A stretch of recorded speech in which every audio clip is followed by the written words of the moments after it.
Olá, bem-vindo a mais uma série aqui na Academia da Mineração.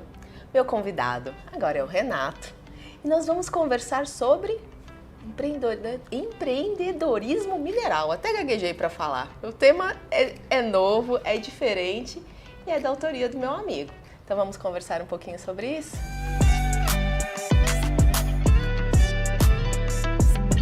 Agradeço, né? É uma grande satisfação estar aqui na Academia de Mineração e ter a possibilidade de eventualmente contribuir com o trabalho importante que vocês estão fazendo, né? O termo, na verdade, empreendedorismo mineral não é uma criação minha, né? Ele, na verdade, talvez seja um termo que não é utilizado como eu entendo que deveria ser, né?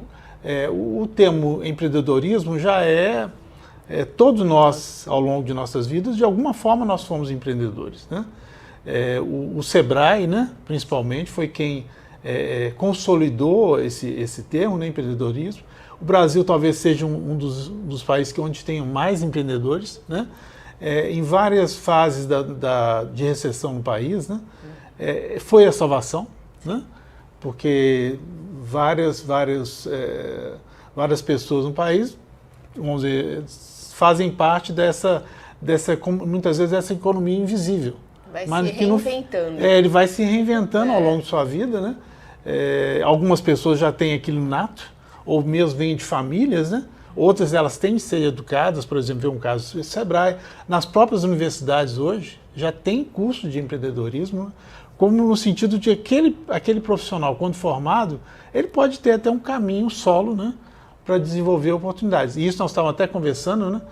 Como os profissionais mais recém-formados, né? Como que eles têm essa garra, essa gana, eu quero ser um empresário, né? Mas como chegar lá, né? E aí vem a lógica, né? Por que não ter também um empreendedorismo mineral? Assim como você tem o empreendedorismo agrícola, você tem o empreendedorismo imobiliário, né? Você tem outros tipos de empreendedorismo, né? E, na verdade, essa capacidade, né, de conceber, vamos dizer, desenvolver e realizar o negócio, desde do início, né, até esse negócio se consolidar. Vamos aplicar ao empreendedorismo mineral. E o que eu entendo que é empreendedorismo mineral? É tudo, na verdade, que se relaciona ao bem mineral, né? Logicamente, nós conhecemos como o empreendimento mineral, são as mineradoras, né? Mas o entorno, né? Vamos dizer, hoje existe o termo muito ecossistema, né? Da mineração. Então, você pode estar falando sobre a logística, né? Você pode estar falando sobre os vários serviços que a mineração terceiriza, né?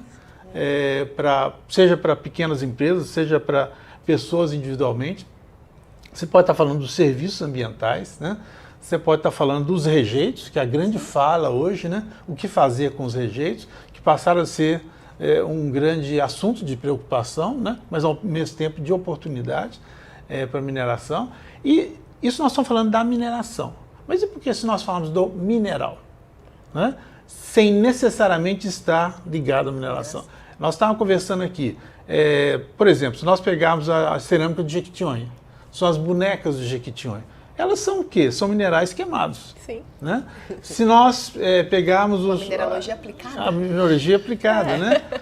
As cerâmicas, os pisos, né, os revestimentos vêm de mineral. E muitas vezes nós temos dificuldade de minerais para fabricar a cerâmica com as qualidades que nós queremos, né? O artesanato mineral, né? Seja as imagens de artesanato, seja os bichinhos feitos de artesanato, né? Eu lembro que eu ia muito à região do Colorado e lá eles fazem trabalhos belíssimos com a pirita, que é né? que é um rejeito da mineração de ouro, né? Fazem trabalhos lindos, né? O governo da Bahia, ele é um governo que investiu muito e tinha um projeto chamado Projeto Prisma, que é justamente capacitar, né, principalmente no interior, né, aos cidadãos, né, às pessoas que estavam procurando novas formas de se manter, como usar o mineral no sentido de produzir o artesanato mineral. E muitas vezes trabalhos justamente de de moldar, né, de esculpir, né, várias formas, imagens, leões, né, animais mais locais, né, e isso tem uma força enorme, né. Logicamente, chegamos a fazer o quê? Paralelepípedos lascados à mão, que é um trabalho terrível. Nós não queremos que isso volte, né?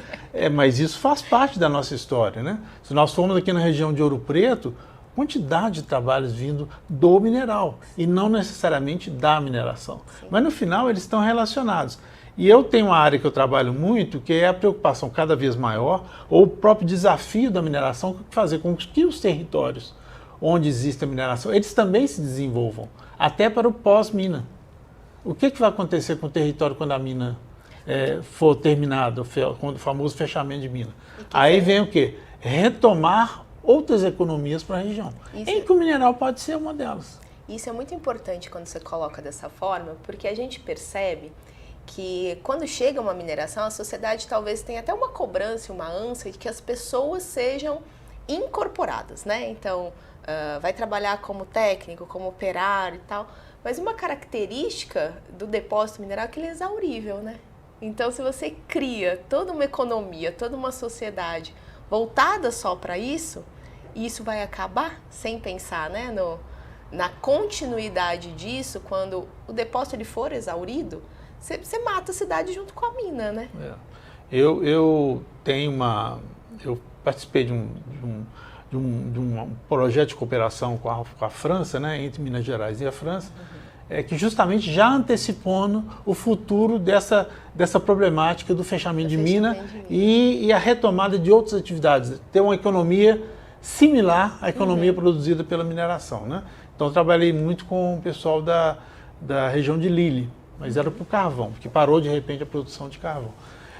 E o grande desafio dessa região foi o quê? Tudo bem, parou a produção de carvão. Como é que nós vamos fazer de novo essa região se transformar de novo numa região forte com outras economias? A primeira coisa que essa região fez foi o seguinte: o que nós podemos tirar daquele profissional que trabalhou décadas em mineração? Tá? Quais são as habilidades que eles vão ter? E aí o que? A região passou a ser uma grande região de negócios de meio ambiente, tá? Negócios de reciclagem, né? Negócios de mecânica. Por quê? Porque era, vamos dizer, aquelas décadas que o profissional trabalhou, ele tem uma vocação para outras economias, né? Então a mineração eu considero que é uma escola. Eu mesmo, originalmente eu não sou profissional tipo de mineração, eu sou engenheiro químico, mas meu primeiro emprego foi numa empresa mineral, uma empresa de refratários, né, magnesita, e que foi minha escola. Então eu virei um apaixonado pelo mineral, pelos bens minerais e por suas aplicações também pela mineração, que eu vejo que nós como estando presente em um território minerador, nós temos que começar a nos perguntar, será que eu estou tirando as vantagens que eu poderia ter com tanta cultura de mineração do bem mineral? Será que nós não podemos criar outros negócios? Então falta talvez uma formação nesse sentido, que é justamente a nossa ideia de promover essa fala do empreendedorismo mineral e quem sabe o Sebrae e outras entidades, as universidades, as escolas de nível médio, né, possam começar a levar aos seus estudantes, né, esses novos conceitos. É o que nós estamos começando aqui. Nesse primeiro vídeo, né, porque ainda tem muita conversa sobre o tema. Então, olha só, a ideia é falar sobre os minerais, né? A quantidade, a gama de oportunidades, né, que nós temos olhando para esses minerais. Não só para o bem mineral, minério, né? Não só para as hematitas e para as magnetitas que vão virar aço, não só para o calcário que vai virar... Nossa, o calcário vira corretivo agrícola, ele vira um tanto de coisa além de ser utilizado na siderurgia, mas para todos os outros minerais. Então, nós estamos falando de mineralogia aplicada, nós estamos falando de mineração, nós estamos falando de arquitetura. De arquitetura. Né? Nossa, olha que link, né? O quanto a humanidade e os projetos, a gente precisa disso na engenharia mesmo, na questão, né, da parte agregada, construção de pontes, tudo isso. Então, acho que é parar para olhar, né? Acho que o recado desse primeiro vídeo é esse, né? E só terminando, a grande importância é o seguinte, nós temos de olhar o ecossistema mineral, os ambientes onde os minerais estão, sejam como grandes operações, seja como um depósito, que muitas vezes nunca foi tocado, né? Vamos dizer, a gente veja o caso de Olivina, né? Lá para a região de Patrocínio. Eu lembro que eu sempre falava, gente, nós temos um depósito de classe mundial aqui, né? Como é que nós podemos dar utilização a isso? Eu tenho uma tese que onde nós temos depósito de classe mundial, nós vamos desenvolver aplicações que vão dar a esses depósitos a importância que eles têm. Né? Muitas vezes você demora tempo, né? Mas aí vem as mudanças tecnológicas, né? As mudanças de desafios, nós estamos com um novo desafio e vem aí, que é a questão de mudanças climáticas, né? Em que além de nós investirmos na transição energética para não chegarmos à elevação da temperatura, nós também vamos ter de tornar os ambientes mais resilientes, mais adaptáveis às mudanças climáticas. Sim. E que eventualmente vão demandar uma série de minerais, né, para criar essa resiliência. Então, eu vejo que o nosso futuro, dos negócios minerais, ele é enorme e ele pode nos surpreender se nós começarmos a olhar com esse olhar do que é alavancado pelo mineral. Exato. Se a gente for pensar, inclusive hoje, né, a gente tem uma demanda tão grande pelo lítio, se a gente voltar a 15 anos, nem precisa voltar tanto, né? As necessidades eram outras. Então, eu até brinquei num congresso esses dias. Por que a gente está atrás do lítio? Aí ficou todo mundo caladinho. Por causa do carro, não sei. Pois a necessidade é a mãe de todas as coisas, é o mercado. Aquele depósito está lá há milhões de anos. A gente resolveu olhar para ele agora. Por quê? Porque se fosse alface, né? Se a gente estivesse precisando de alface nas baterias, em vez do lítio, a gente estava caçando de produzir alface. Então faz bastante sentido, né? Se o bem mineral ele está lá. Talvez a gente ainda não tenha encontrado necessariamente a melhor utilização ou alguma utilização ainda, mas o nosso desenvolvimento, as mudanças, coisas que a gente não imaginava há poucos anos que hoje acontecem, né? Assim, os gastos que nós temos de bens minerais. Então é um terreno muito fértil. Né? O próprio caso do lítio, né? Eu tive com um pesquisador australiano, deve ter mais ou menos um mês. No final, estive com ele num churrasco, né? Então nós bebemos bastante, então cada um soltava mais que o outro. E ele desenvolveu uma patente para usar o resíduo de lítio, que é o espodumênio, para a fabricação de zeólitas. Tá? Então, que zeólita você pode ter na natureza, mas é difícil, são pequenas. É uma zeólita sintética que vem do espodumênio, né? Lá na região do Jequitinhonha, você tinha uma empresa apenas que produzia lítio, mas não era para as aplicações modernas, né? Sim. Eventualmente você tinha o trabalho original naquela região era com as gemas, né? E na produção das gemas, o que sobrava de feldspato passou a se tornar um material altamente interessante para vender para cerâmicos, os porcelanatos, né? Na região sul. Então, é interessante como isso vai mudando, né? Possivelmente, se a gente olhar lá na época da Grécia, Egito, certamente nós podemos aprender muita coisa que poderia ser utilizado hoje dentro dessa lógica do empreendedorismo mineral. Com certeza. E na lógica do ecossistema, né? Porque isso é uma outra coisa bem importante. A hora que a gente olha para a mineração, a gente tem engenheiros até de saneamento, porque tem toda uma necessidade ali de uma... Eu falo que a mineradora, ela vira realmente um pequeno ambiente onde se junta tudo. Tá todo mundo ali dentro, os economistas, os engenheiros, os administradores, ali cabe tudo. E cabe em diversas escalas, né? Lembrando, né, que talvez o discurso pareça meio distante, que a gente esteja falando de grandes empresas, mas mais de 90% das mineradoras ou quem trabalha com pesquisa mineral no Brasil são pequenas e médias empresas. Então é um ambiente muito promissor, né, para a gente discutir sobre empreendedorismo mineral. Mais alguma coisa sobre esse vídeo? Não, só que me passou aqui agora que a mina de Passagem, por exemplo, né, que é uma antiga mina subterrânea de ouro, hoje é um grande empreendimento de turismo. De turismo, tá? Exato. Que é uma referência ali para a região de Ouro Preto e Mariana. Então, tudo pode virar negócio. Estejam atentos. Né? Exato. Só o primeiro vídeo, hein, pessoal? Continue nos acompanhando. vamos lá, estamos aqui, nosso segundo vídeo da série. Então nós conversamos um pouco sobre o empreendedorismo mineral. E agora o bate-papo vai ser sobre quem é esse profissional, qual é o perfil? Porque talvez eles tenham assistido e se perguntado, mas será que isso é pra mim? Será que eu me encaixo?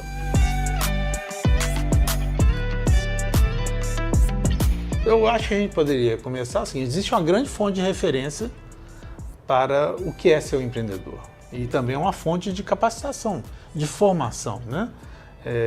Cada vez mais, por exemplo, o Sebrae, ele vai numa empresa ou pessoas que são especialistas em moda, ele capacita elas para vender melhor, procurar saber o que o mercado quer, né? Porque antes de tudo o empreendedor tem de identificar no mercado potencial aquilo que ele está precisando, né? Se nós formos, por exemplo, no Sebrae, ele coloca lá quais são as características principais de um empreendedor.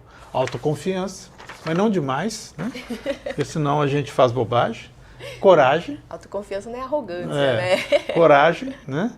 Persistência. Então você olha, às vezes você passa vários anos, fala, ali tem uma oportunidade, mas você fica procurando. Um dia você acha, né? Otimismo, sem ser exagerado também. Gente, tudo que eu estou falando aqui é sem exagero, né? Não pode ser nem pouco, nem muito, né? Otimista, não doido, né? E quando nós falamos de empreendedorismo mineral, nós temos de ter um olhar para o mineral. Tá? Eu não estou falando nem ser competente, porque nós não precisamos ter, nem todo, para ser empreendedor, você não precisa ser geólogo como o Marcelo, né? Tem de ser pessoas que têm um olhar ali sobre, né? Sobre mineral. E aí que eu fiz aquela brincadeira, né? De olhar para a Grécia Antiga, Roma Antiga, né? Egito, né? Para que eles usavam mineral, né? Naquela época você não podia processar muito, talvez várias coisas é possível talvez nós trazermos de volta, até em termos artísticos, né? Lógico que também você não força a barra para formar um empreendedor mineral, né? Como é o caso do meu pai. Meu pai queria que eu fosse um empreendedor, né? Ele tinha porque ele queria que eu fosse. Papai começou com as coisas meio aberrações, né? Um era trabalhar com ele. Isso aí eu dei certo, mas ele não me valorizava muito. Outro dia, eu quando tinha 8 anos, 7 anos, né? Um dia ele me chega com um caminhão de abacate. Jogou um caminhão de abacate na porta lá de casa, né? A gente podia, porque era um sítio ali perto hoje é o Shopping Del Rey. E eu falei, pai, mãe, que isso? O que eu faço com isso? Um caminhão de abacate? Eu nunca vendi abacate na minha vida. Guacamole. Né? Mas nem guacamole, né? Isso não tinha naquela época, eu tinha 8 anos, né?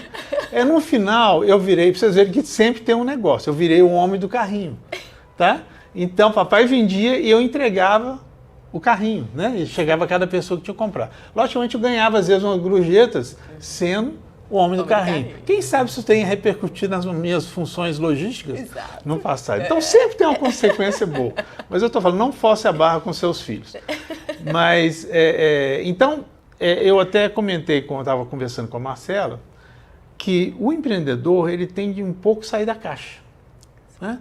Você tem de olhar para aquilo que você quer empreender de uma forma diferente. E nós não estamos falando só de mineral, né? Nós estamos falando de produtos agrícolas, né? Nós estamos falando vamos dizer, eventualmente de usar os resíduos de retalhos de tecidos, né? Cada vez está sendo mais utilizado pessoas que compram os retalhos de uma empresa de fabricação de tecido ou de uma grande empresa de moda, ela transforma aquilo em quê? Sacolas, né? Em fantasias, né? Em vestidos fashion, né? Com uma linha muito alternativa, né? Então, mas o que? Você tem de colocar o olhar. E você tem de o quê? Realmente um olhar alternativo, né? Um olhar até meio porra louca, né? Mas que é possível, né? E sair da caixa, porque a caixa nos conduz ao convencional. É sempre convencional, né? E ao longo de nossa vida nós tivemos parentes, pais, mães. Não, meu filho, você tem de ir pelo certo. Você tem de estudar e lá na frente você vai prestar um concurso, né?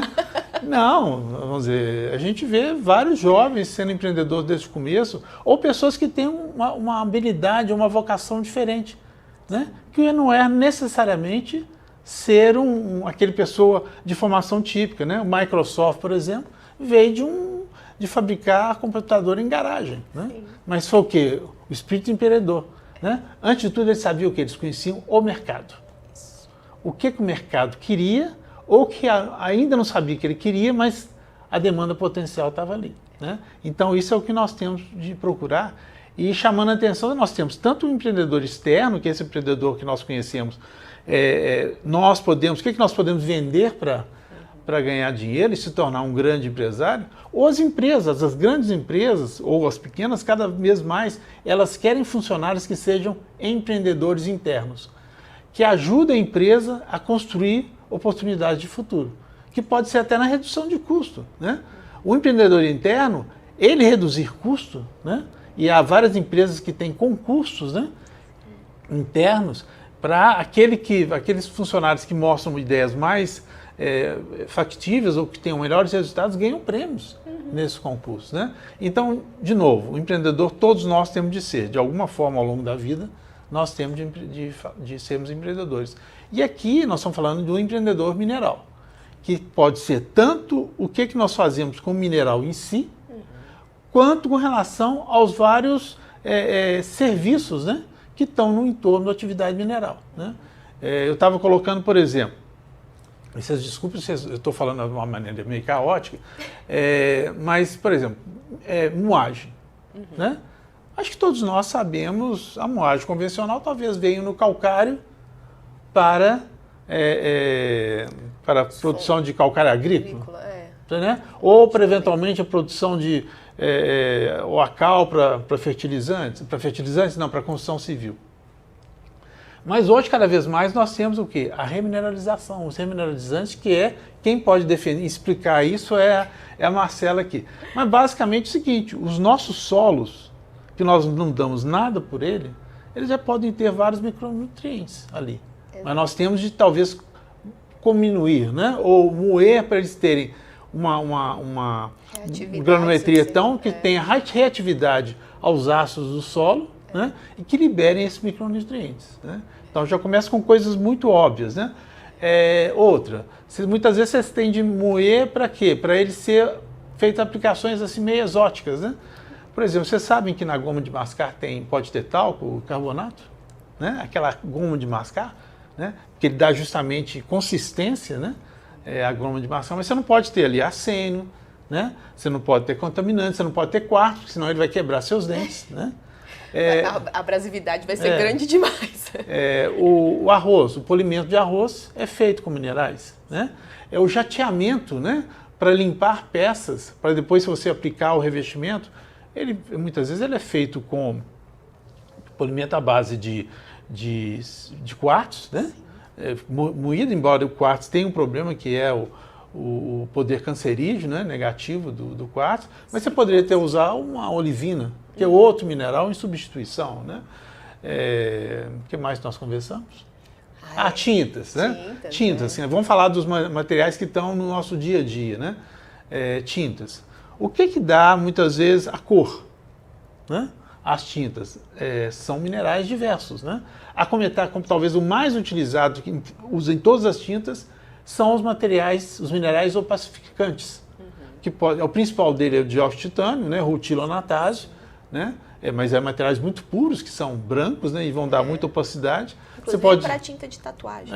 Esmaltes, né? Tinta de tatuagem, né? O óxido de zinco é outro material também opacificante, que logicamente eles são usados conforme as características. Tem uma outra coisa que a gente não fala, é o seguinte, o dióxido de titânio é muito caro, mas você pode usar o quê? Um extensor de dióxido de titânio, de tal maneira que você use menos dióxido de titânio. Então você pode, por exemplo, usar um material, um silicato de alumínio, né, que faça com que o dióxido de titânio disperse melhor. Então você consegue o quê? Reduzir o custo de usar dióxido de titânio, usar menos, né? Aí você vê a cerâmica, né, que está no nosso dia a dia, seja a cerâmica artesanal, como eu já tinha falado, seja pisos e revestimentos, ou os próprios porcelanatos. À medida que nós fomos evoluindo os materiais, nós fomos o quê? Também sofisticando os minerais que são utilizados, né? Por exemplo, no passado, em termos de cerâmica de revestimento, a grande produção estava onde? Santa Catarina. Tá? Por causa que era um determinado tipo de mineral. E toda a tecnologia estava baseada nesses determinados minerais, né? Principalmente feldspatos, matérias-primas super nobres. Aí vieram os italianos, espertos, né? Bons em máquinas, né?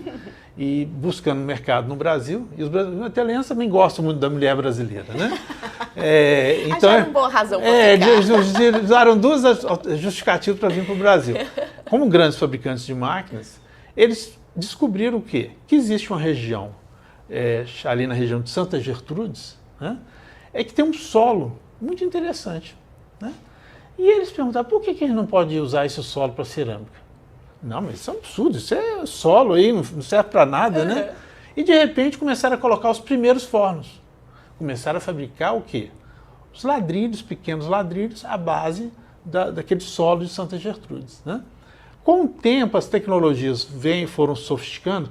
Hoje, a região de Santa Gertrudes faz um porcelanato da mesma qualidade do que o de Santa Catarina, ou mesmo de São Paulo, né? Logicamente, eles tendem a adicionar uma série de materiais complementares, por exemplo, as fritas, né? Que dão principalmente as propriedades da superfície, né?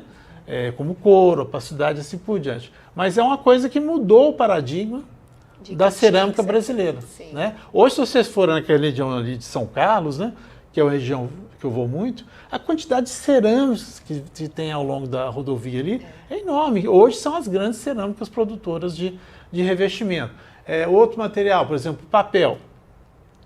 O papel de cobertura, que é de melhor qualidade, a superfície dele, ela é feita de um coating, né? Como se fosse uma tinta que você produz para papel e depois você vem com a tinta de carbonato de cálcio, né? E passa ali e fica aquele papel de belíssima qualidade. Agora, o mais interessante é o quê? No passado só se usava kaolin. Toda a tecnologia para essa tinta, essa cobertura, é de kaolin. Aí o pessoal lá de fora descobriu o quê? O que é gerado na indústria de CO2, na indústria de celulose e papel? Primeiro celulose, porque de modo geral são plantas integradas de celulose e papel. CO2. Eles começaram a trazer o quê? Produzir cal, principalmente aqui na região de Arcos, em Minas Gerais. Tá? Eles queimavam cal de calcário de alta pureza e produziam cal de alta pureza, né? E com a morfologia adequada. Mandava para a planta de celulose e papel integrado, eles pegavam esse CO2, que era um rejeito, que hoje inclusive mal falado, ninguém quer CO2, né? Quer. E o CO2 reagia, era jogado em tanques, reagia com a cal e virava o quê? Carbonato de cálcio. Que passou a dominar a indústria de papel, então acabou com o uso de kaolin. Olha só. Então é uma mudança de paradigma também total, né? Outro material, o próprio kaolin, aí você tem um kaolin lá da região do Amazônia. Esse kaolin é um produto de grande qualidade para quê? Para o kaolin calcinado, né? Que ele é utilizado também em papel, plástico, mas tem uma aplicação que hoje é a grande revolução do futuro. O kaolin, quando você calcina, ele vira uma pozolana. Né? E depois a Marcela também pode explicar melhor por que é pozolana. Mas basicamente as cinzas de vulcões são pozolanas, né? Mas quando você calcina o kaolin, ele vira uma pozolana, então você pode substituir parte do cimento Portland por pozolana. O que acontece? Você reduz a emissão de CO2. Então, uma das grandes soluções para a indústria, para soluções mundiais, para a energia que é gasta para a produção de cimento, é substituir o cimento por kaolin calcinado, né? E aí você vai rolando, né? O que mais? Me fala outros materiais. Vidro. Não, né? Vidro é feito basicamente, o grande material original é quartzo, mas utilizando o quê? Os materiais fundentes, que é o feldspato e outros materiais, né?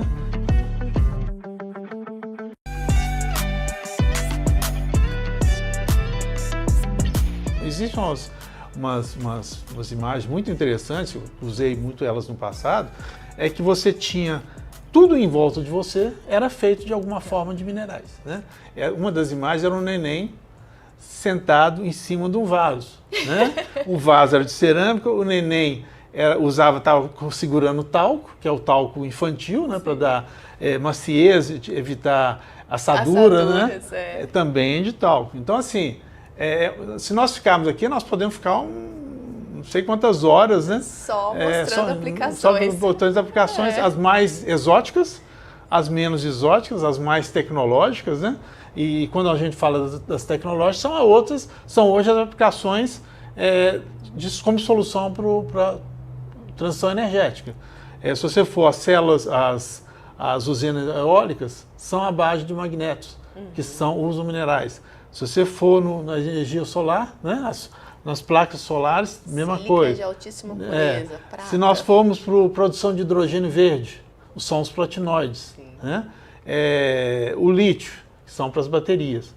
O nióbio, está se investindo muito, a CBMM, em aplicações do nióbio, né, em ligas, né, para também ser uma alternativa a vários outros tipos de baterias. E é uma indústria, gente, que as pessoas perguntam o seguinte: o que é o futuro? O futuro vai vir com muito volume de pesquisa. Né? Então, o que está acontecendo hoje pode ter, quando nós falamos sempre em 2050, pode ser que em 2050 use formulações totalmente diferentes. Eu tive uma reunião outro dia sobre essa questão de minerais de transição energéticas, e o pessoal está muito, né, preocupado, né? A indústria automobilística estava falando, olha, a gente não sabe como é que vai ser esse uso de bateria. Que bateria vai ser a bateria do futuro, né? Eu trabalhei muito com cerâmica avançada, né? Cerâmica avançada começou assim. Mas ele começou com uma coisa muito convencional.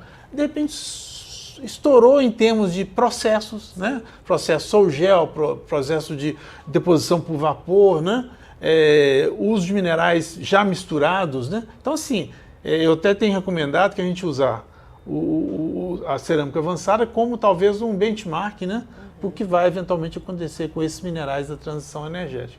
Então, em volta de nós tem uma multiplicidade de aplicações dos minerais, mas também de serviços que você vai ter de levar para processar os minerais, seja na pequena escala, seja na grande escala, nas grandes mineradoras pelo mundo. Né? Quando se falou na questão dos geólogos nas empresas, e nós tínhamos falado daquela questão do empreendedor interno, né? Eu sempre admirei os chamados geólogos de processo, que não é uma terminologia muito usada aqui, né?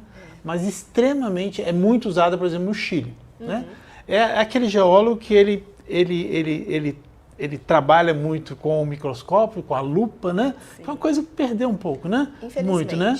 Então, aquele geólogo que ele não precisa mandar fazer análise química, né? Ele tem a capacidade de entender, né, pela própria experiência deles, o que tem ali. Mas que ele vê o seguinte: eventualmente, numa mesma frente de lavra, né, você tem materiais de texturas totalmente diferentes. E ele que vai estar acompanhando isso. Texturas que podem até ser chamada a atenção por cores, né? Como é que brilha quando o sol, né, aparece. Isso pode estar denotando o quê? Texturas diferentes, morfologias diferentes, comportamentos totalmente diferentes, por exemplo, num processo hidrometalúrgico ou numa flotação. Né? Isso o quê? É o profissional empreendedor interno que vai falar assim, ó, se esse negócio for assim, não vai dar certo. Né? E muitas vezes o pessoal que só trabalha na caixa, né, que nós estávamos falando, ele não consegue ver por que não está acontecendo. Vem justamente uma pessoa que se permite abrir mais o olhar dela, e eu uso muito isso para a minha própria vida, né? Você abre as opções e depois você vai fechando. Não quer dizer que você está só trabalhando, você está desfocando, não. Você abre o máximo que você tem para você ver se tem alguma coisa diferente acontecendo. Né? E nós estávamos falando você falou, vamos ver o que o mercado precisa. Isso aqui, ó, quando foi criado, o mercado não estava precisando. Não estava precisando, entendeu? É verdade. Então, assim, na verdade, aí vem o lado estratégico, né? O lado prospectivo, né? De estar sempre olhando, né? Tem pessoas que eu tive amigos, né? O tempo todo falam, onde que eu posso ganhar dinheiro? Onde que eu posso ganhar dinheiro? Né? E eu sempre tive, cara, olha para o seu mercado, mas o mercado não quer isso. Será que não quer? E se você estimular? Né? Se você fizer uma aplicação teste, muita gente faz o piloto, né? E joga lá e vê como é que a pessoa reage. Então, uma das habilidades do empreendedor é o quê? intimamente naquele mercado, né? Mas aí vem também a lógica da intuição. Né? Eu estou com uma intuição que ali pode ter uma oportunidade. Então vá atrás da intuição. Né? E a mesma coisa para os minerais. Né? É ir atrás, começa a brincar. Porque, antes de tudo, o quê? É um material que está à sua disposição.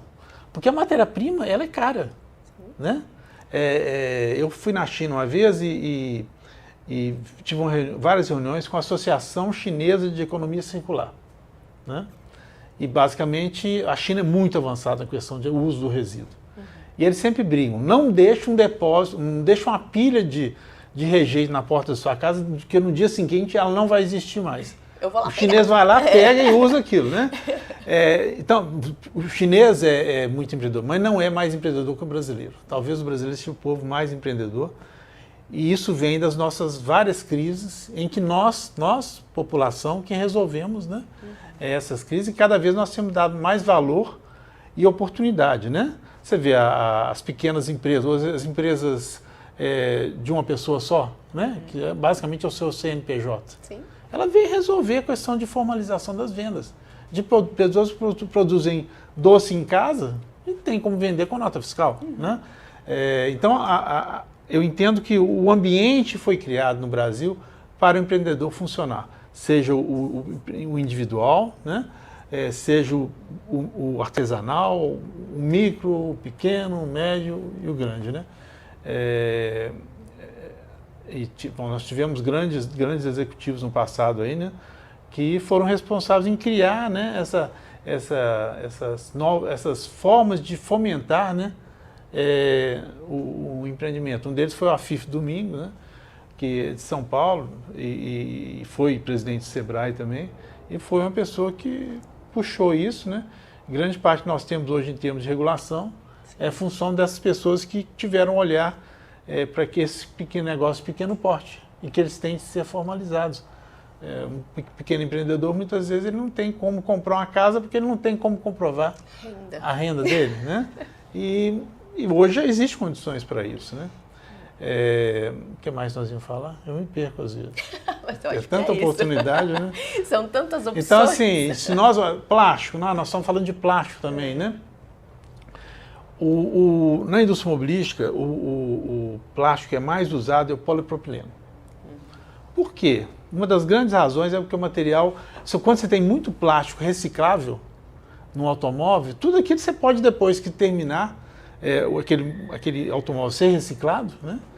Tudo aquilo pode ser usado de novo como matéria-prima. Né? No polipropileno, os minerais são usados para dar rigidez, porque se você pegar o plástico, ele é todo maleável. Né? Como é que você usa uma caixa de bateria que é feita, onde você coloca a bateria, é feita de polipropileno, que é feito o enchimento dele com mineral. Tá? Mas nem tudo é solução assim, né, tão fácil. Se vocês pegarem os painéis do passado, né, mesmo hoje os painéis de má qualidade, eles são feitos de polipropileno, rígido, mas eles têm um grande inconveniente. Se você, sem querer, chutar o seu pé no painel, né, não sei porque que o cara chuta o painel, mas tudo bem, né? Se usar seu filho entrar no carro colocar o salto e pegar assim na frente. Pois é. O pessoal tem muita mania de botar, né, colocar o carro em cima do painel. Se de repente vem o seu filho novinho, pega, rabisca, tem um risco lá que acaba com o seu painel. Né? Mas hoje já tem soluções, isso já tem talvez umas 2, 3 décadas, né? Que se você usar certos minerais com certas morfologias que se alinham quando o plástico é moldado, ele compensa essa característica de risco e um plástico deixa de ser riscável. Então você usa ou talco, né, ou volastonita, que é um mineral que eu saiba não tem no Brasil. Né? Se tem, são ocorrências raras. Né? Mas o México é um grande produtor de volastonita, né? Que são fibras que não são cancerígenas. Né? O asbesto né? Mas o volastonita não. Então, tudo ao nosso redor, a fundição é feita, né, do minério de ferro, né? Mas você tem vários aditivos de processo que você tem que utilizar, né? Dolomita, é o fundente mesmo. O que mais tem aqui? Tecidos usa minerais, né? Bom, pessoal, esse bate-papo, se deixar ele não termina, até porque realmente são infinitas as possibilidades. Mas no vídeo nós queríamos conversar sobre esse perfil do empreendedor, né? Falar um pouco de quem pode ser o empreendedor, o intraempreendedor, todas essas características, quais são as opções disso no empreendedorismo mineral, né? E não se afaste, continue, que ainda tem mais vídeos e nós vamos discutir no nosso próximo vídeo um pouquinho do que precisa acontecer, né, no empreendedorismo para que ele realmente seja efetivo. Continue nos acompanhando.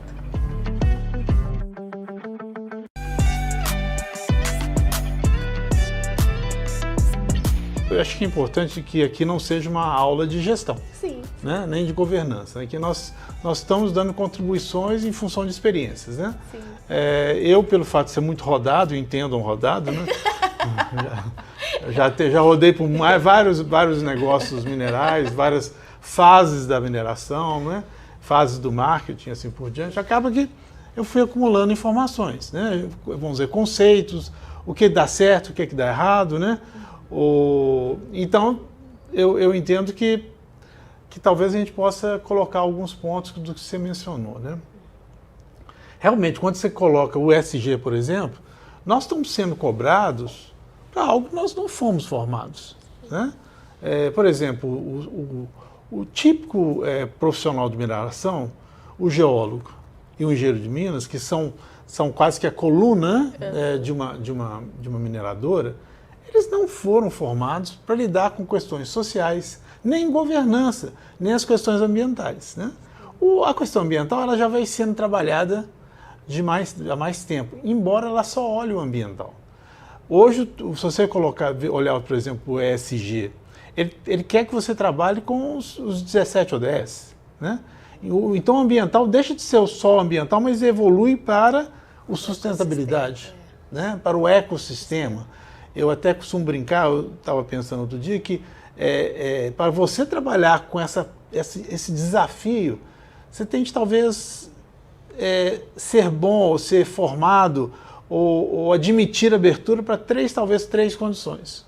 Uma é colaboração. Tá? O segundo é liderança. Tá? E o terceiro seria humildade, né? Que, vamos dizer, você vai aprender na medida que você estiver aproximando e trocando e colaborando com as lideranças que trabalham cada um desses itens, ESG. Né? Hoje nós temos me parece que nós fomos para um extremo. Né? Quando eu comecei a trabalhar, nós tivemos estruturas muito verticalizadas. Tá?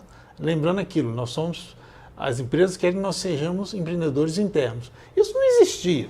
Né? Se nós falávamos aqui 50 anos atrás, eu tenho 45 anos de carreira, né? Que passou muito rápido, tá, gente? Eu sou bem jovem ainda, passou rápido esses 45 anos. Mas eu tinha estrutura hierárquica, um chefe mandava no outro, mandava no outro chefe, mandava no outro, né? Quando eu comecei como engenheiro recém-formado, talvez eles achassem que eu fosse bom para carregar caixa, né? Ou então para fazer coisas muito específicas, né? Mas não, vamos dizer, a gente poderia talvez já ter algumas qualificações que faziam parte da sua formação, né? Que poderiam ter contribuído. Né? Hoje a gente vê que as empresas fazem muito entrevistas e que elas começam a perguntar: o que você faz, né? Além de ter estudado para essa formação? Eu fui esportista, fiz teatro, né? Vamos dizer, fui vendedor, trabalhei com meu pai, trabalhei para me sustentar, né? E isso tudo para ele, como são anos importantes, fazem parte de uma nova qualificação. Né? Mas o início, lá atrás, era assim, era tudo verticalizado. Aí, principalmente ao longo dos anos 90, onde houve uma grande mudança de paradigma das empresas, houve grande parte das empresas foram terceirizadas, ações foram terceirizadas. Né? E aí houve, inclusive, muito receio dos profissionais perderem emprego e não ter emprego mais. Mas, na verdade, eles puderam virar empreendedores. As empresas chegavam e falavam assim, olha, você vai deixar de ser meu empregado, mas você vai poder fazer essa etapa dentro do seu negócio. E eu até financio esse negócio para você. Né? Houve muita questão de horizontalidade. Deixou de ter a verticalização e teve a horizontalidade. Mas houve grande demissão de profissionais sêniores. E aí houve uma distância muito grande, os jovens começaram a ser demandados muito rapidamente de serem gerentes. Né? Fazer gestão. Foi um desafio, mas as empresas começaram a aprender o quê? Vamos tornar mais competente essa horizontalização. Então passou-se a ter muita colaboração, né, entre esses vários jovens. Foi demandado mais produtividade dos sêniores, né, para comunicar com isso. Então todas essas fases foram tendo mudanças, né? Hoje, vamos dizer, quando se fala do ESG, né, há muito questionamento se o ESG não virou uma oportunidade, né, para o empreendedor de consultoria. Né, que ela meramente é uma consultoria. Mas, por exemplo, se a gente olhar para a década de 90, eu falo que foi uma década determinante, nós tivemos um sistema similar, talvez, ao ESG, outro modismo, né? Que foi a implantação das ISO 9001 e 14001 para a questão ambiental, né? Que mudou radicalmente a forma de gerenciar ou mesmo de estimular outras lideranças dentro das empresas, né? Então começamos o quê? Trabalhar a questão de implantação de sistemas de qualidade, melhores práticas, né? Rastreamento e mudar, de fato, um grande investimento em capacitação, não apenas a capacitação técnica, mas principalmente a capacitação de relacionamento entre os vários funcionários, que nós podemos chamar de governança. Né? A governança, antes de tudo, é você governar sistemas muito complexos, profissionais muito complexos. Né? Você vê, hoje nós ainda não temos uma facilidade de relacionamento entre um engenheiro de minas, um geólogo, outro tipo de engenheiro, pessoal mais da área social, pessoal mais de recursos humanos. São bichos muito diferentes. Né? Então, nós temos de ter o ESG, assim como foi lá na 9001, 14001, lá nos anos 90, né? Ele exige uma formação, uma governança que hoje tem que ser muito rápida também, que cada vez está se exigindo certificações empresariais cada vez mais rápidas. Né? Então nós temos de também fazer com que essa formação dos profissionais também seja rápida. Né? Então tem de fazer com que erros e acertos sejam geridos de uma forma mais produtiva. Né? Vamos dizer, as avaliações para aumento de salários são mais rápidas, né? Tudo é mais rápido, muito mais rápido. Né? Então o ESG também vai ser mais rápido. Né?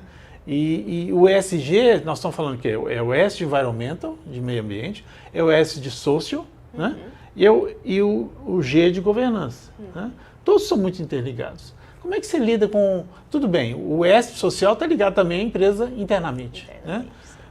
Você tem que mudar radicalmente. Uma vez me perguntaram, né, como é que mudar a empresa de mineração para ela ter uma avaliação melhor da sociedade. Eu falava, devia mudar tudo. Né? No sentido assim, fazer uma mudança total de composição dos funcionários.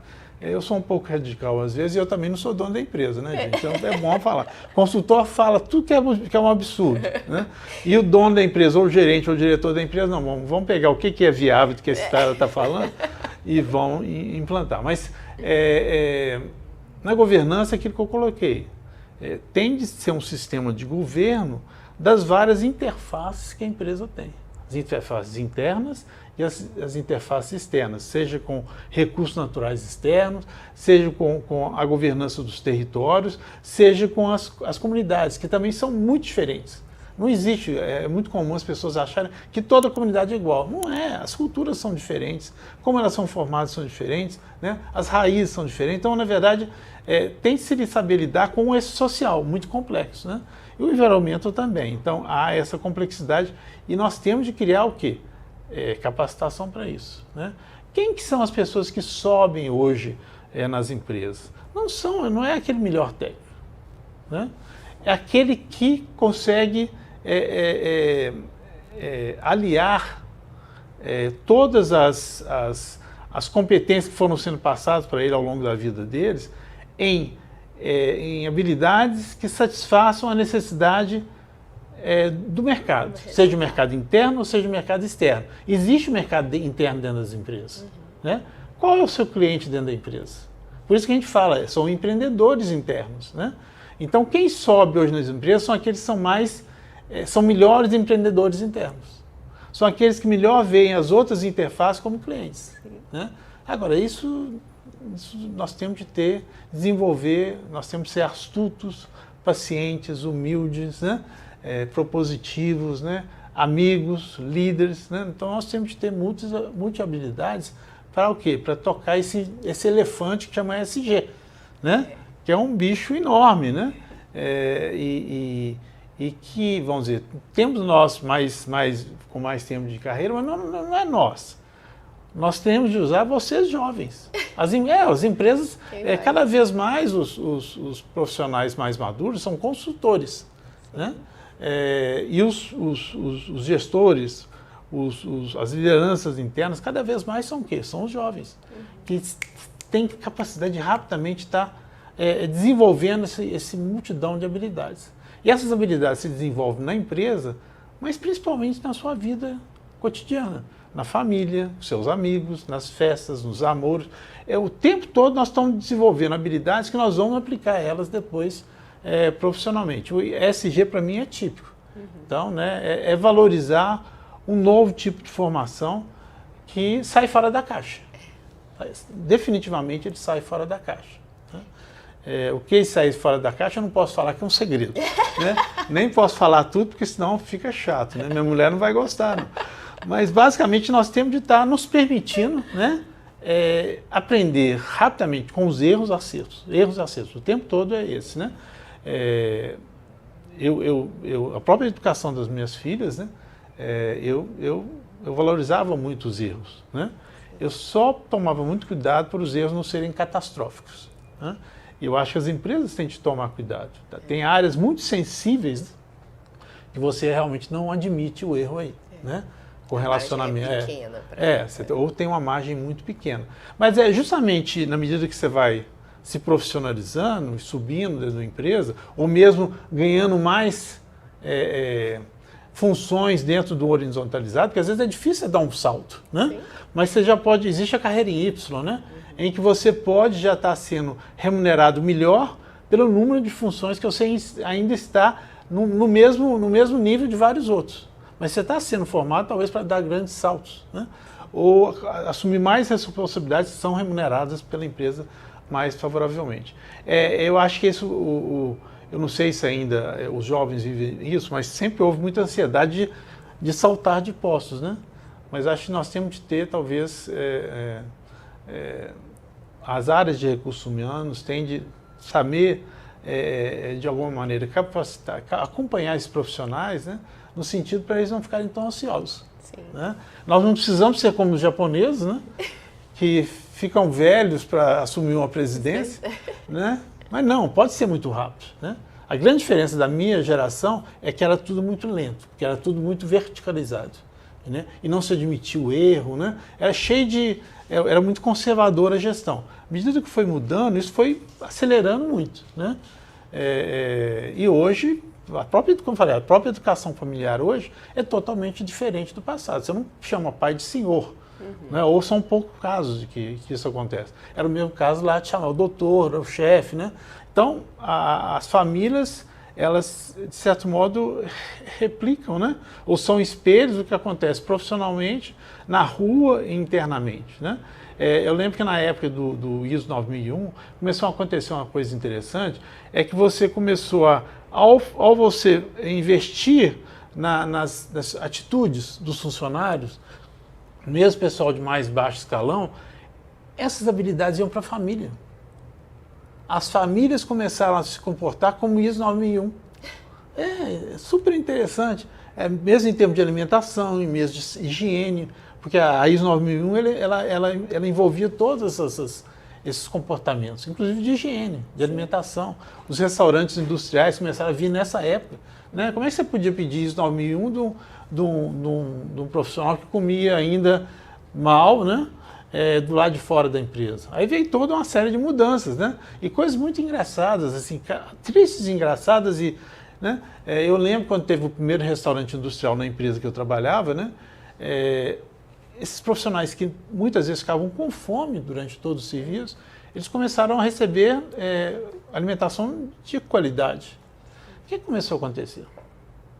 Melhorou o desempenho. Não. Eles começaram a levar os bifes para casa, escondidos nos uniformes. Né? E o que foi uma consequência disso? Aí veio as cestas básicas. Né? Então, de novo, começou a afetar as famílias. Aí vem o ESG.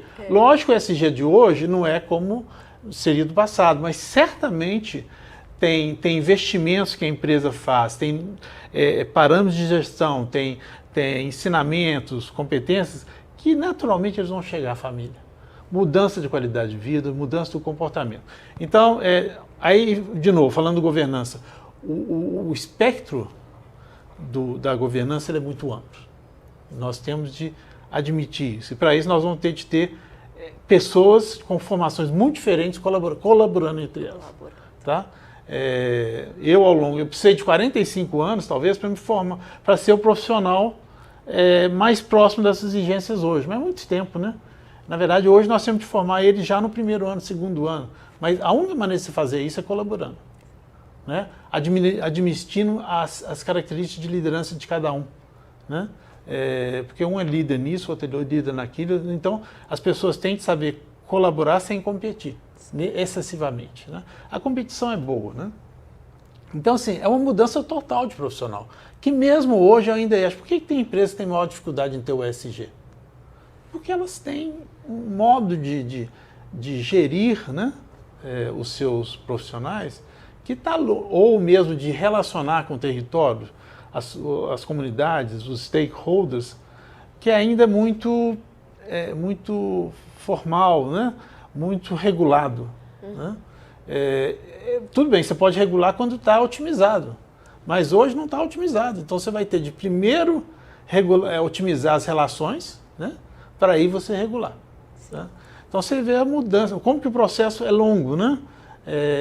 E nós sejamos, que nível de profissional que você está, você é recém-formado, já com alguma responsabilidade de empresa, gerente, diretor, você vai ter de se reinserir nesse novo sistema, você vai ter de reaprender como é que eu mergulho nesse sistema e aceito, né? Eu não ser chamado só de diretor. Sim. Né? Ser chamado de colega. Né? A comunidade eu me reuni com a comunidade, eu atendi de manga de camisa. Né? E chamar o senhor que está ali de senhor, sim, porque ele é mais velho. Sim. E o senhor te chamar de você. Né? Então muda tudo. Né? Então nós estamos falando o seguinte, o ESG demanda uma mudança de comportamento do sistema, do ecossistema, vamos falar aqui de mineração. Né? E isso é uma grande mudança. Né? E isso faz parte das habilidades nossas como empreendedor. Um empreendedor interno vai ser um empreendedor externo de sucesso. A questão é ele identificar o mercado que ele vai entrar. Né? Isso já é um pouco mais de dificuldade. Onde tem oportunidades livres, que é uma coisa que a gente podia até falar depois. Né? Eu acho que a gente onde estão as oportunidades? Exato. E quando estão as oportunidades? Né? Para o empreendedor. Eu acho que esse pode ser o tema do próximo vídeo. Porque esse vídeo, pessoal, já acabou. Porque se vocês tinham curiosidade de como é os bastidores são assim. Isso foi uma câmera ligada o tempo todo numa conversa de bastidor. Por isso que não tem uma pergunta inicial. Mas é assim que a gente conversa e é assim que a gente constrói os vídeos. O que você achou, eu Renato? acho que o melhor seria num happy hour. Né? Ir nós três aqui para um happy hour. Vamos dizer, fazer um workshop. Eu gosto muito de workshop. Eu também gosto. Então, realmente ficaria mais lindo. Mas com mais pessoas. Vocês imaginam uma conversa como essa numa mesa com vários profissionais palpiteiros, né? Todo mundo vai falar alguma coisa e vai construir talvez uma proposta. Você pode até começar a reunião com alguns objetivos. Como que a gente constrói uma mudança radical? Exato. Né? Isso pode trazer, né? Trazer grandes soluções. Gostei da ideia, já que a gente fez um vídeo de bastidores, a gente tem que pensar agora também numa produção como essa, colocar todo mundo para discutir. Pessoal, continua acompanhando, que agora vai vir um vídeo estruturado com pergunta, mas esse, assim, coração, adorei esse de bastidores.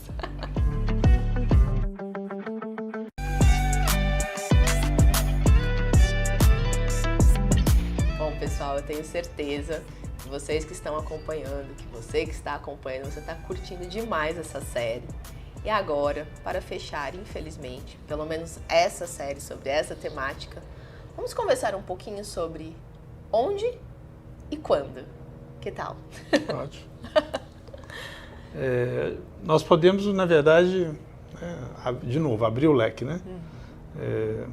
Pensem nisso, essa ideia do abrir o leque, porque essa é uma prática de vida minha, principalmente profissional, né? É abrir todas as opções e depois ir fechando aos poucos. Eu acho que tem um pouco também com relação às perguntas de onde e quando. Na geologia a gente chama de target. Então, vamos começar sobre o mineral, né? Pensando que o nosso foco é o mineral de uma maneira bem específica, né? Acaba que tudo, na nossa concepção, é tudo em torno onde o mineral ocorre. Ou, eventualmente, onde ele é processado, que normalmente é próximo. Essa é a grande, né? E a gente esquece todo o resto, né?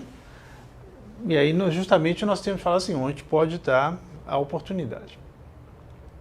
E aí eu não vou ter uma ordem, né? Porque a entrevista não está tendo uma ordem. Sim.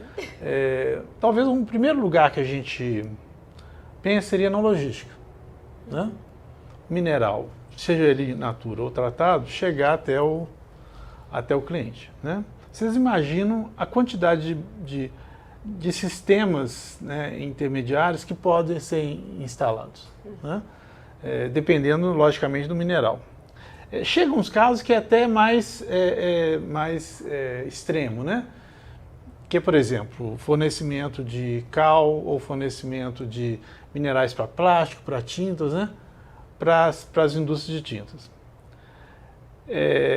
Qual que seria a rotina? Você levar o mineral com o material já na qualidade dele e você entregar na indústria. Só que você vai entregar... E esse mineral depois, ele teria de ser disperso, né, no tipo de meio que a indústria de tinta determina, e pronto, para uma determinada composição. Aí começou a ver o quê?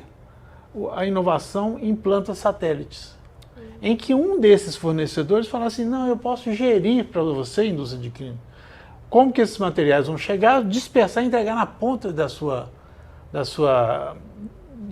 alimentação do material já formulado, inclusive, na proporção de minerais.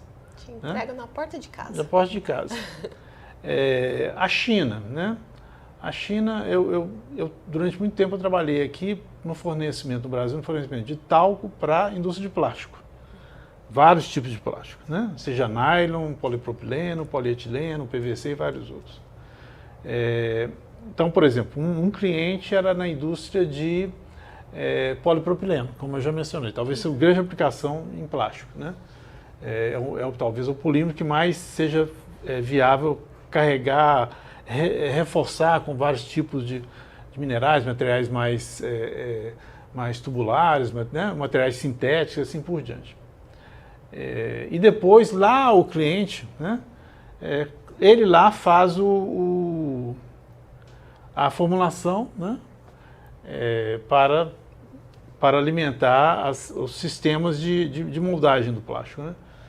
Existe uma fase intermediária aí que é a pré-dispersão, porque os minerais são difíceis de dispersar. Uhum. Alguns são hidrofóbicos, outros hidrofílicos, né? Gostam ou não de água, né? Gostam ou não de outros solventes, né? Então existe essa atividade que é o quê? Essa fase que é dispersão. O que os chineses começaram a fazer? Eles começaram a mandar os materiais pré-compactados. Eles pegavam os minerais, que a China sempre foi muito forte, né? Hoje ela nem vende, cada vez ela vende menos, ela quer exportar os materiais, né? Ela passou a fornecer o quê? Os minerais já diluídos nos polímeros pré-concentrados. Já ia direto para a indústria de plástico, né? Então isso aí a gente chamaria de uma terceirização logística, né? Outro ponto é quando você fala em logística também, você está falando em cadeia produtiva, né? É justamente isso, vamos dizer. Vamos pegar hoje na linha do lítio, por exemplo, né? O lítio está sendo produzido concentrado lá no Jequitinhonha, e ele vai ser exportado como concentrado, para aí ele lá fora ele ser transformado em um produto de alta pureza, e aí sim transformado numa matéria-prima final, em termos de morfologia, em termos de pureza ainda mais exigente, ainda vai ter outro tratamento, e depois finalmente a indústria de materiais. Vocês imaginam a quantidade de operações intermediárias que podem ser adicionadas nisso aí. Sim. Então, esse olhar ao longo, né? Tá? Até no porto você já pode ter outras atividades, né? Muitas vezes os materiais não podem ver umidade, então você vai ter de ter um reforço de proteção, né? Outra coisa, dentro da região. Nós estamos só falando de minerais ou nós estamos falando também dentro do ESG, por exemplo? Nós vamos ter de ter os vários serviços que façam com que o ESG seja certificado como satisfatório para o mercado de acionistas. Sim. A empresa não sabe fazer isso. Quem que vai se relacionar com a comunidade? A empresa não sabe, né? Então, de repente, você vai chamar alguém, ou alguém da comunidade se oferece, dessa comunidade eu tomo conta. Tá? Mesma coisa com o ambiental, mesma coisa com os vários outros ODS, né? Então, assim, isso nós estamos falando de questões ambientais e outras, né? Outra coisa que a empresa quer fornecer, quer fazer cooperação com serviços educacionais para as comunidades. Que cada vez mais a empresa não é responsável pelo território, mas ela quer o quê? Que o território cresça como ela. Ela quer distribuir valor, né? Para o território, para as comunidades e stakeholders. Ou ela não sabe fazer isso, ou ela não quer assumir isso, porque senão passa a ser responsabilidade dela. Então as partes acordam um intermediário, ou vários intermediários. Então as partes acordam, vamos dizer, comunidade, empresa, stakeholder, acordam o seguinte: se houver falhas, é responsabilidade de todo mundo, porque todo mundo aceitou aquele intermediário, né? Mesma coisa de governo. Olha a quantidade de exigências que o governo tem com relação à certificação, a licenciamento, né? De novo, a empresa ela preferiria que isso fosse eventualmente compartilhado com um agente que tem credibilidade de ambas as partes, ou de terceiras partes, para fazer esse trabalho. Então, eu estou só citando um exemplo, com a quantidade de ondes, né? De local, né?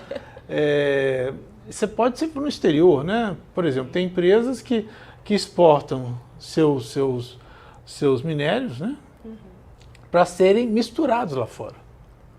Então alguém pode vir falando, não, eu posso fazer essa mistura, né? Ou mesmo a parte de moagem, porque isso tudo é visto como logística também, né? A moagem, por exemplo, hoje no Brasil, para você fazer materiais super finos, a escala do mercado ainda é pequena, né? Então existem empresas, principalmente em São Paulo, que fazem micronizações ou microclassificações, né? Ou tratamento superficial, que é cobrir o mineral de aditivos que modificam as propriedades, ou mesmo mudança de morfologia, né? Lá em São Paulo. Tem empresas, ou as empresas tradicionais, ou vem uma outra empresa, ou vem um ex-funcionário das empresas, né? Que conhece muito bem e fala assim, negócio interessante, né? Como eu conheço aqui em Nova Lima, uma empresa que ele era um pesquisador, ele viu que existia um mercado para prestar serviços de caracterização. Ele abriu seu laboratório. E aquilo era altamente interessante para as empresas. Sim. Tá? Né? Então, esse onde, né, na verdade, você tem de abrir o ecossistema, né, que envolve mineração, cadeia produtiva, logística, stakeholders, governo, comunidades, né? a gestão e governança dos recursos hídricos e colocar isso e olhar assim, onde que o sistema está emperrado. Ou onde que o custo final está elevado. Né? Vamos dizer, agora isso você vai ter que ter uma boa relação com as pessoas de ambas as partes. Sabe onde houve uma época que houve muita inovação? Foi na África do Sul, porque os profissionais da empresa se encontravam no happy hour, tá? Nos pubs da África do Sul. E ali, minha filha, seja porque já está todo mundo, né, para lá, muito feliz, né? Era um momento que você se encontrava com pessoas de empresas diferentes, sim, falando de as situações mais diferentes possíveis, começaram a o quê? A identificar sinergismos que ninguém tinha falado antes. Sim. Porque não saía a pessoa da empresa A para a empresa B, porque isso não podia ser feito. Mas no bar, meu filho, subia o teor alcoólico e falava de tudo, né? Era uma empresa, inclusive, tinha um laboratório lá, o Centro de Pesquisa Mintec, na época. Isso, gente, estou falando de coisas lá atrás, né? Que vamos dizer, vários pesquisadores que iam nos bares eram pesquisadores do Mintec, que por sua vez se relacionavam com as empresas, com seus colegas das empresas. Vários sul-africanos foram para a Austrália. E esses movimentos foram repetidos lá. Né? A Austrália, um dos principais modelos de inovação na Austrália, chama CRC, Cooperative Research Centers, Centros de Pesquisa Cooperativa. Né? É um modelo avançado dos modelos sul-africanos, né? E isso aí abre oportunidade para todo mundo. Né? Ao mesmo tempo tem uma instituição chamada Amaira, que faz cooperação internacional. Ela faz a governança de projetos internacionais de colaboração. Inclusive já fizeram vários projetos aqui. Tudo isso, gente, toda vez que você inova no modelo ou de comercialização, ou de venda, ou de processamento, isso pode demandar profissionais externos, ou pode haver oferta de profissionais externos. Isso pode ser em escala pequena, média ou grande. Né? Você vê, começou com o restaurante industrial, em empresa de mineração, empreendedorismo mineral, claro que é. Claro, assim. Tá? Isso muitas vezes foram profissionais que saíram da empresa, ou profissionais no mercado, ali naqueles territórios que estão muito próximos, que falam assim, olha, meu restaurante pode assumir o restaurante industrial. Só preciso que durante uma fase a empresa seja sócia. Né? E nós dois vamos aprender. Né? Então, assim, o onde ele é de um espectro enorme. Sim. E aí, sair da caixa, né? Aceitar o aprendizado, ser uma pessoa que lida com ambientes múltiplos. Né? Então, existe uma série de situações. E o quando? É quando a oportunidade aparece, isso ela surge, né? Ou tem um que ficou ali procurando a oportunidade, né? Ou um que vê uma similaridade em que ele vê num programa de televisão, mas tem acontecendo uma coisa muito parecida aqui, né? Posso levar. Então, o empreendedorismo, né, os momentos de empreendedorismo, eles muitas vezes são imprevisíveis. Sim. Né? É a pessoa certa no lugar certo, na hora certa. Né? E tem mais as outras coisas. Né? Então, o empreendedorismo é isso. Ela não é você não aprende isso na escola. Né? Isso é um somatório de escola, de formação, de história de vida, de história de família, de história de vivência naquele network seu, né? E as oportunidades aparecem todas as horas. O tempo todo elas estão aparecendo. E eu acho que as pessoas que trabalham nas empresas de mineração, por exemplo, deveriam ficar de olho. Tipo assim, o que eu vou fazer quando eu aposentar? Né? Eu vou simplesmente falar, de hoje em dia você recebe a aposentadoria? Né? Não, é muito interessante que as pessoas que trabalham em empresa, elas têm tal intimidade com algumas operações, tudo bem que elas param de trabalhar naquela função, mas de repente elas estão vendo aquela oportunidade a vida inteira, sempre reclamando, isso nós não está certo, nós não estamos fazendo certo, mas ela nunca pensou que pudesse ser alguém. Ou então ela segura aquilo para quando ela aposentar, ela fazer aquilo. A hora né? certa. A hora certa. Mas as oportunidades estão lá. Né? E muitas vezes elas não apareceram 10 anos atrás, por quê? Porque talvez naquela hora não era exigido o mesmo desempenho daquela operação, ou a empresa não estava tão interessada em fazer a redução das equipes. Né? Então são conjuntos de momentos que defendem da perspicácia, né? Da criatividade, do acompanhamento do empreendedor para aquele momento. Né? E, de novo, sempre repetindo, é o universo de ambientes. Né? De novo, vocês têm de abrir o leque de opções e ali você vai descobrir muita coisa interessante. Não adianta enfiar o nariz, porque não vai enxergar observar, a pintura. É observar, né? É observar. Pessoal, bom, era isso que nós tínhamos para conversar nesta série. Então, o onde, ele é muito amplo, né? São diversas oportunidades. Inclusive, talvez você tenha que encontrar esse onde, que alguém ainda não achou, né? O onde. O momento, o quando, é o tempo todo, é o seu planejar, é o seu olhar, é a sua estratégia. O ambiente cooperativo, ele é um ambiente necessário, né? Então, a inovação, ela vem dessa cooperação, dessa troca de conhecimento. E era isso. Algum recado final para a turma? Eu acho que eu tenho. A nossa fala hoje foi genérica, né? Foi. Isso foi o que nós tínhamos acordado com a Marcela. E, de novo, para mim está sendo uma grande satisfação estar podendo compartilhar os vários momentos, os vários aprendizados aqui com vocês. Mas eu não sou um homem só de abobrinha, tá? Então, eu já conversei com a Marcela aqui, eu estou pronto, na medida que, muito interessado, né? Porque eu trabalho com compartilhamento, de vir aqui trazendo temas mais estruturados, né? Falar sobre inovação, falar sobre comercialização, falar sobre otimização, performance de minerais e assim por diante. Então, assim, vocês que estão aí acompanhando, sintam-se à vontade para pedir a Marcela, né? Isso, comenta aí no vídeo o que mais vocês querem, né? Quais são os outros E a gente assuntos. pode estruturar, ou quem sabe um dia podemos fazer um evento de bate-bola com a comunidade, né? Gosto da ideia também. De repente fazer um webinar, né? Sim. Não vai ter chopp, né? Mas vocês podem ter um webinar que pode discutir um tema qualquer. Depois eu até vou passar os webinars meus, eu já passei, né? Mas eu posso passar todos para a Marcela, para ela ver. Vai ficar na legenda do vídeo para vocês acessarem. Eu tenho feito webinars sobre sustentabilidade junto com a ONU, né? E mais entrevistados que eu convido. Nós agora vamos começar a fazer isso para mudança climática e transição energética, né?